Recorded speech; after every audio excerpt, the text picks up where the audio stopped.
Hi, welcome back to the newest installment from the video book Ballads, A Tinker's Dozen. Today we're going to finish up the fifth story behind the fifth song, and should not take too long. I think you probably already know this one, but we'll give it a try. Here we go.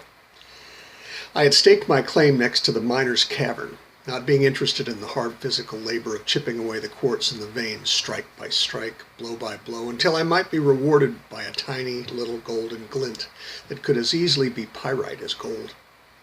At first I panned the placer at the edge of the river. After a few months of that, I took the initiative to build myself a rocker, a box with a screened bottom where I could shake the dirt I shoveled in and wash it with water from the stream. Sometimes I found fragments of the precious stuff. But mostly, I noticed the real treasure in the canyon, the miner's older daughter, Clementine. She was small and fine and as light on her little feet as a fairy, with dark hair and ruby red lips. By the time I had gotten to know her well enough to call her by her first name, she had worn through her shoes and wore sandals that her father had made from herring boxes. The miner approved of me, because of my hard work, I think, and began to invite me to share their supper with me. I was able to contribute what I could, often sour milk and cornmeal that Clementine cooked up as a filling, although not satisfying mush. Sometimes I would bring a fish I had caught in the foaming brine of the river, or a rabbit or a muskrat that I had taken with my slingshot to our feasts. Between me and the miner's family, we weren't about to starve, unlike some of the other 49ers whose gold fever had turned lethal. Neither the miner nor I saw a bonanza before that fateful day. I filled my poke very slowly with dust that I traded for supplies in the little town that had sprung up downstream from our diggings. The miner found a few nuggets, most of which he saved.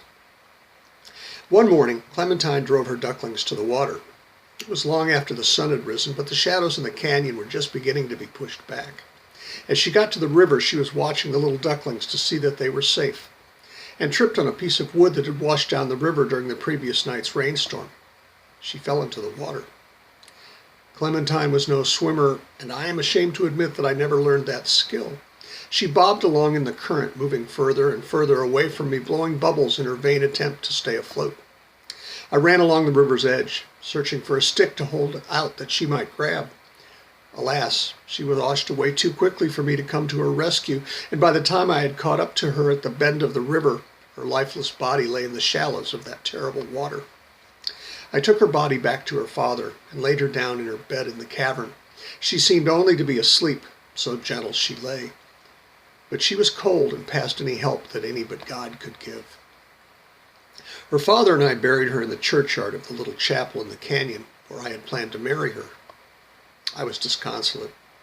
I cared not to work or sleep or eat. For days I wandered the canyon, awakened from terrible dreams where my dear darling Clementine rose from her grave, still clad in the dripping dress she had worn when she died, to kiss me. But before our lips could meet, she would fade away. I often found myself at her grave, hoping that this, too, was simply another nightmare. But the beautiful roses and other flowers that had been planted over her flourished as our unrequited love withered. One day, I stood at Clementine's grave when I felt a kind, soft touch on my hand. I turned to find Clementine's sister standing next to me. As I began to speak, she rose on her tiptoes and kissed me. And as I returned her kiss, I realized that I loved Clementine's little sister as much as I had loved Clementine. I went to the miner and asked for his daughter's hand. His heart was broken with the loss of his older daughter, but he gave his permission for us to wed. We were joined in matrimony the next day in the same little chapel where Clementine lay buried mere yards away. As the ceremony ended, the miner wandered away from the little church. I was so happy to be wed and so immersed in our joy that I didn't realize that he had gone until I heard a shout from the river.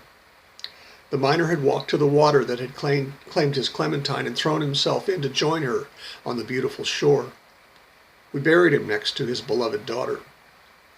And both her sister and I missed Clementine so much that we named our firstborn after her, but we just call him Clem.